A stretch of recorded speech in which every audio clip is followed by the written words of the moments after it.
Thank you for coming to my presentation. My name is Eduardo Alvarez. I'm a current student at the CUNY School of Professional Study, and today I will be discussing emails and employee burnout. This research aims to shed more light on the importance of recruiters and their email usage after work being linked to employee stress. Recruiters have one of the most stressful jobs possible. While already working long hours, technological advancements have allowed them to work even longer hours because they can work remotely from anywhere, such as home. This gives them the option to work at home and do things such as check emails. Doing this extra work reduces their time to disengage and it adds to the stress. If the stress is not reduced, it will lead to a burnout. The burnout will have the negative impact on the performance of the employee, which could affect their personal reputation as well as the company's. This study will seek to answer if email usage after work correlates to employee stress. Communication has always been important in mankind, serving many different purposes. Often it is used to share thoughts, feelings, or ideas. It is vital for every relationship in society. One place where it's proven to be crucial for is in businesses. Clear and consistent communication is key for a successful business. As technology advanced, it revolutionized communication in the workplace. Companies rely on emails to keep track of records and to communicate effectively with staff. Today, the world is so connected, it is challenging to disconnect. Employees are not capable of continuing to work at home, and their communication with their peer continues during the time that is made for them to rest. Recruitment is a stressful industry to work in. Technology has given the implications to the public that because everything is online, there is a higher pool of candidates, which will make it easier to fill the job, which is not always the case. A higher pool of candidates means more people to email, more resumes to go to, and more people to just be in communication with. Because of this misconception, there has been an increased workload amongst recruiters. The increased workload means more work to do, which means more hours, which means more stress.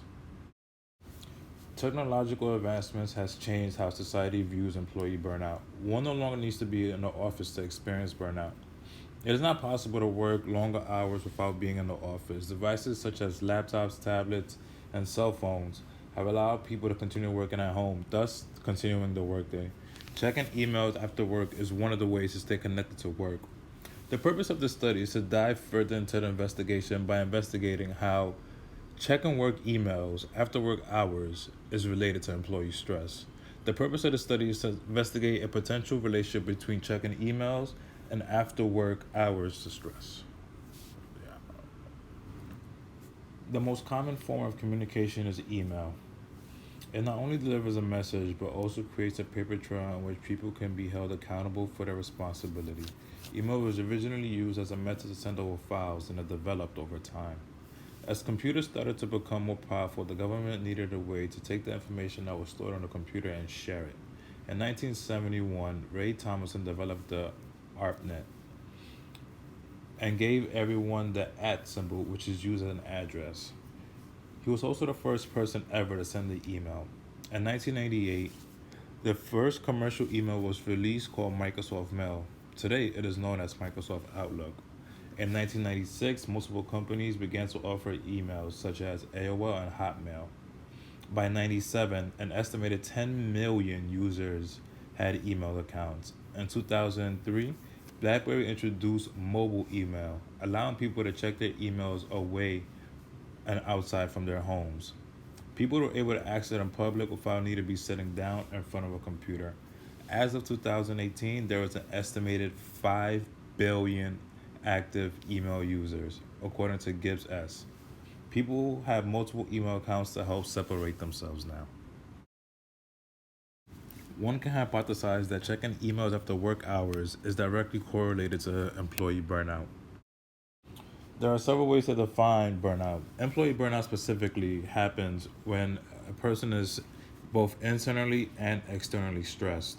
Internal stressors are things that are part of the job, such as difficulty recruiting, finding jobs, or finding candidates.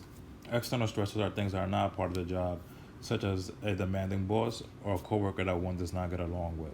To define it specifically, you have to label it by the signs that are shown. Common signs of burnout can be exhaustion, mistakes, irritability, sickness, or depression, according to Anger C. 2016. Some of the causes of stress is excessive workload, multitasking, or working at home and extending the work hours by working at home. There are many things one could do to just reduce the amount of stress they are currently experiencing. The biggest one will be for recruiters to stop checking their emails after work at home.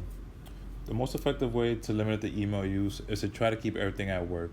It's important for there to be a separation between work life and personal life. While at home, one should be able to disconnect from work and unwind. By checking emails at home, one is not capable of getting the proper rest and the proper disconnection that they need. There are several reasons as to why disconnecting from work can be beneficial. To start off, the main reason is that it will reduce stress, increase creativity, increase the immune system, but most importantly, it's about maintaining a proper work life balance. According to Morad R. in 2018, he explained that people need time to physically recover from work. The main reason why? Matchwick explained in 2011, employees suffering from burnout are likely to be involved in both health and safety incidents. This can cause the organization large compensation rates and also potential legal actions. Both the employees and companies should seek to avoid any of this. Job demand resource or JDR theory. Work performance is based on job demands. Performance is at its best when job demands and job resources are even. When the job resources are taken away, stress is introduced, and the performance quality is reduced, increasing the likelihood of an error occurring and also employee stress. In an article written by Neff T.M. in 2018, Victor Room developed the theory of motivation. Motivation can be defined as how much energy someone exerts into accomplishing a goal. Victor Room developed the expectancy theory to evaluate motivation in a work environment. There is a formula to calculate the motivational force, and that expectancy times instrumentality times balance. Expectancy is the outcome that employees predict they will achieve. Instrumentality is how well the employee's performance is to achieve the desired outcome. Balance is how employees value the final result. The expectancy theory is one of the biggest theories of motivation. The theory explains that motivation depends on how much the individual desires a certain outcome. For example, if a recruiter wants a promotion or raise, they will display behavior that will help achieve that result. Oftentimes, this means they will pick up extra shifts and reduce the amount of time they take off from work. It must be explained to them that in order for them to be able to reach their goal, they must be able to perform. If they are burnt out, they will not be able to perform and will not reach their goal. Introducing this perspective to them will encourage them to work hard but also disconnect and not check their emails after work hour. This will greatly decrease the possibility of turnover, stress performance problems, and poor productivity.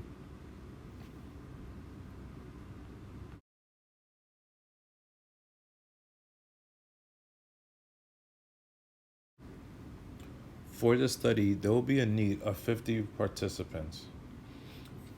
50 recruiters in the pharmaceutical advertising field who have at least 6 months of experience. The participants should vary by age, sex, race, and gender. Although the participants are coming from different agencies, they should all work in the pharmaceutical health field. The materials that will be needed will be Microsoft Excel to analyze the data, and a document containing the questionnaire, the survey, and the tracker. The procedure for the study is as follows. You must first construct a document concerning a survey, a tracker, a demographic survey, and a T-chart. You have to use a professional network, your social network, and networking websites to locate the participants. Once the participants are located, you must ask them two questions. Are they working in a pharmaceutical agency? And second, how long have they been working there? If they are working there for at least a minimum of 6 months, and if they agree to be in the study, you must give them a location to meet at. At the location, they will be informed of the purpose of the study, and they will be told on how the information will be stored. Participants will also be instructed to take the document home and monitor the email usage for a week on a tracker. After the week is up, participants will be asked to come to either a coffee shop or a location to drop off their filled document. The final step will be to debrief the participants and ask any questions that they may have. Each part of the document will be used to gather specific data. The questionnaire and the tracker will provide me with numerical data which can be placed into Microsoft Excel. The purpose of using the Likert scale in the questionnaire will be so I can have numerical data to calculate the averages. I will look into the employees' averages regarding their company's benefits and how the employee feels about their company and compare it to the stress level. The columns of Microsoft Excel will be organized in this order: stress level, how long they've been in a position, the number of emails sent, the number of emails received, and the amount of time they spent checking their emails after every work shift. One will gather the numerical data from the document and place it into the appropriate column. The correlation one is searching for is the correlation between the number of emails sent and their stress levels. If the number of emails they send is high, then so will their stress levels. Comparing the amount of emails sent and stress will show if there's a correlation between average work emails and stress levels. The best method for analyzing this will be the one sample t-test. The data gathered will be created and turned into graphs, linear and triple bar graphs. Here are some of the questions that will be on the survey. As you can see, the first part of the questionnaire involves questions such as the name, the age, the sex, and the race. This will be to see how diverse the population is. After that, there'll be more questions pertaining to their work and their work stress.